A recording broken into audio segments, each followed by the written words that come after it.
It's time for today's Lucky Land horoscope with Victoria Cash.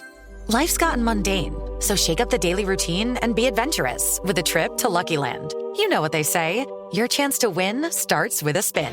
So go to LuckyLandSlots.com to play over 100 social casino-style games for free for your chance to redeem some serious prizes. Get lucky today at LuckyLandSlots.com.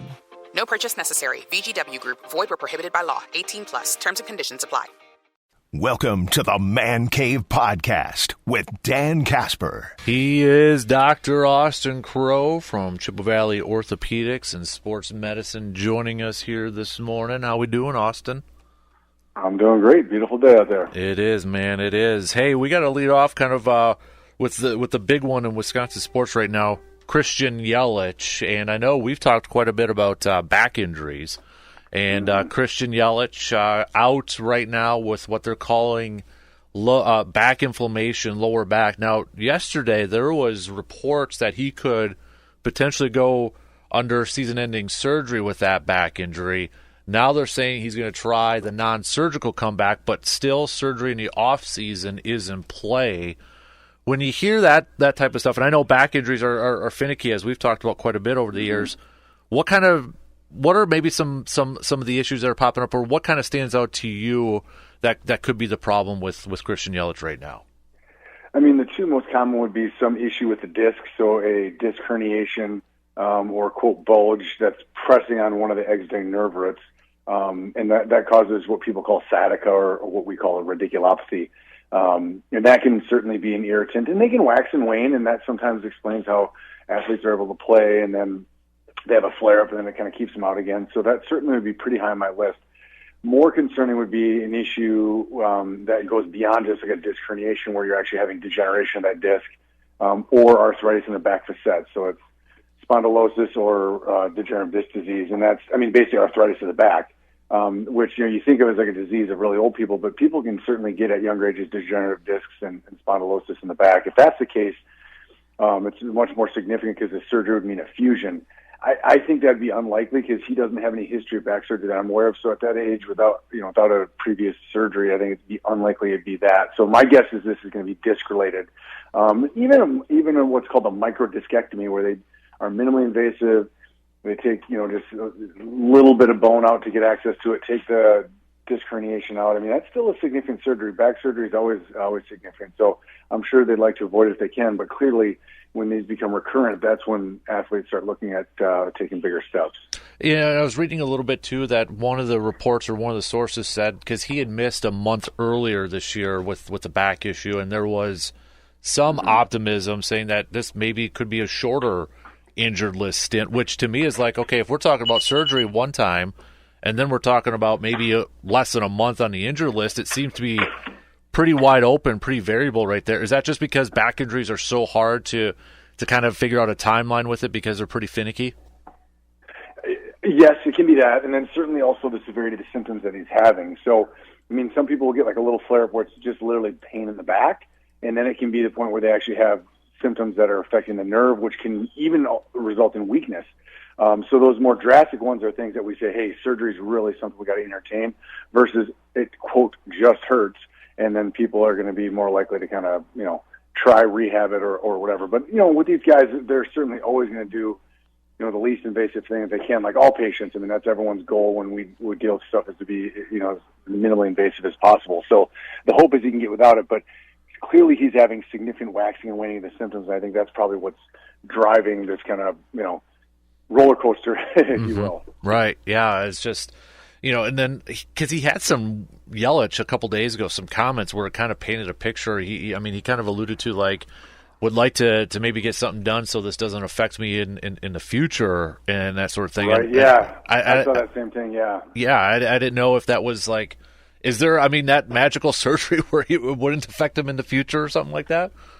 Well, if it's a disc herniation that continues to be problematic, then yeah, if you go and remove that disc, theoretically that's going to be a problem that goes away. But all of us that have seen back surgery before, patients with back surgery, there's kind of a joke that, back surgery is the gift that keeps on giving, because often people end up having to have additional procedures down the road. But if it's a specific disc herniation, they think they can take it out and address it. That's certainly a surgery that's done commonly and has a pretty high success rate. But unfortunately, their recurrence is not zero. So we sometimes see it where these guys are coming back again. Mm-hmm. Yeah, man alive. So Dr. Austin Crowe, Chippewa Valley Orthopedics and Sports Medicine, joining us here this morning. Training camp fully underway right now. I mean, I haven't seen too much. I know one of your corners tore his ACL on Wednesday's practice as Mekhi Blackman for the Vikings over there.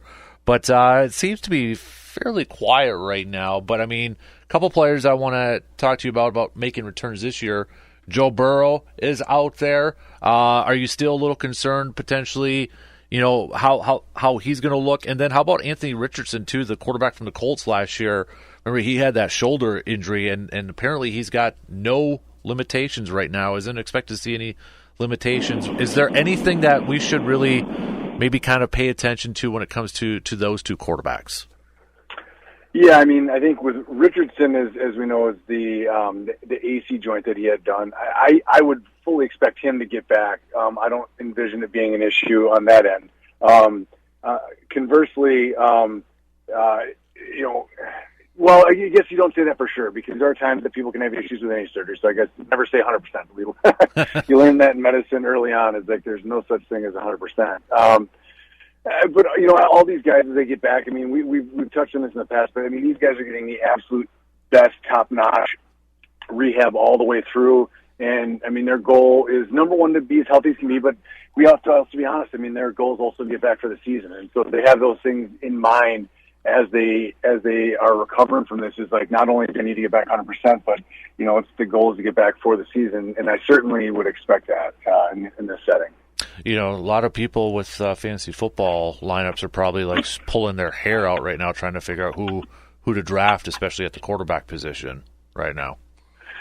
That's every year, right? But yeah, even more so perhaps this year. Yeah, no kidding. So that's why I rarely play fantasy football, because I don't need that added extra stress in my life. Just saying. That's right. So. Enough play that. But I mean, we got some, I'm actually kind of surprised, Austin, that we haven't had a ton of major injuries in this first week. And I know that's always kind of like we've talked about it, but it seems like there's kind of a change with like rest and recovery types of periods. I was even talking about the Packers' practice schedule. It seems smaller in training camp than what it has been in years prior, but maybe there's something to it with all that studying.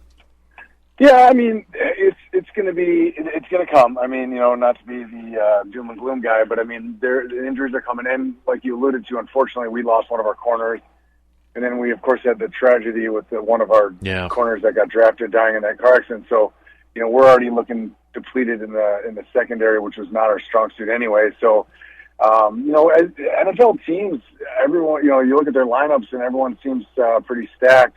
But it doesn't take much as far as injuries to really punch holes in these lineups. And so, that's the challenging part of the NFL season, is the grind and getting healthy, because it doesn't take too much to create huge effects on how a team can play and really how their strategy is, because they can play their strengths and weaknesses, and that can change with one guy getting injured. So, it has been, the injury bug seems to have been reasonably small this year thus far, but it's a small sample size. So give it time, it's going to come. But you are right. I mean, I feel like last year, right out the gates, we had quite a few, and it's been a little bit more subdued this season.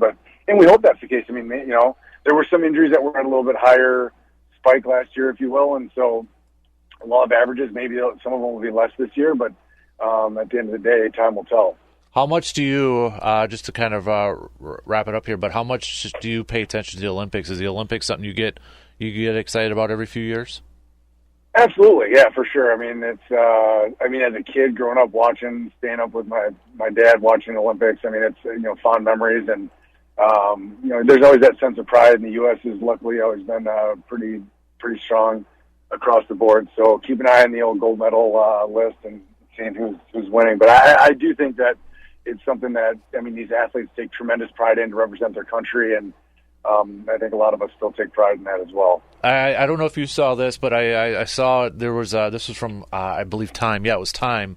They did a look back at the 2020 Summer Games Olympic injuries. Over 1,000 injuries occurred in athletes competing in the 2020 Summer Tokyo Games, a rate of 9%. The sports that had the most probably not a big surprise. Boxing and BMX racing, 27%. I mean, you're getting hit. Some of those, with those, it doesn't probably shock anyone.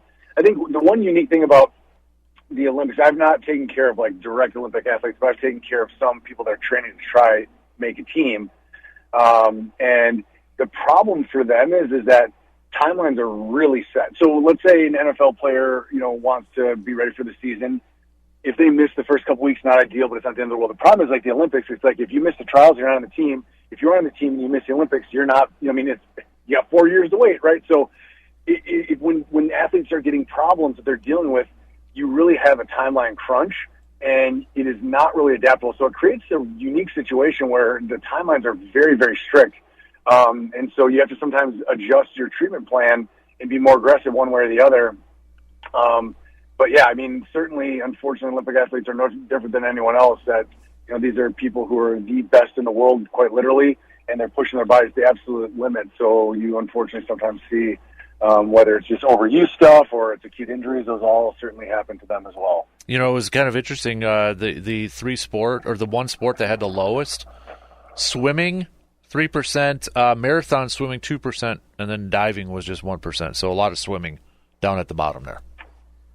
Yeah, and that does surprise me a little bit because we see a fair amount of swimmers in clinic with just shoulder problems just from the unique motion that is. Diving doesn't surprise me. You're like hit the board or something like that, but they don't exert their bodies. Not saying the talented athletes, they certainly are, but it's more of a skill. So they're not necessarily pushing their bodies to the point of like some of the other sports are. But yeah, that was good to see. Obviously, it's always nice to see a sport that can avoid those types of injuries. But we certainly do see swimmers in our clinic, at least, not infrequently. Right, exactly. So he's Dr. Crow, Chippewa Valley Orthopedics and Sports Medicine inside the training room. As always, Doc, love catching up with you. Enjoy the weekend, enjoy the weather, and we'll catch up with you again soon, okay, bud? All right, you take care, Dan. It's time for today's Lucky Land horoscope with Victoria Cash. Life's gotten mundane, so shake up the daily routine and be adventurous with a trip to Lucky Land. You know what they say, your chance to win starts with a spin.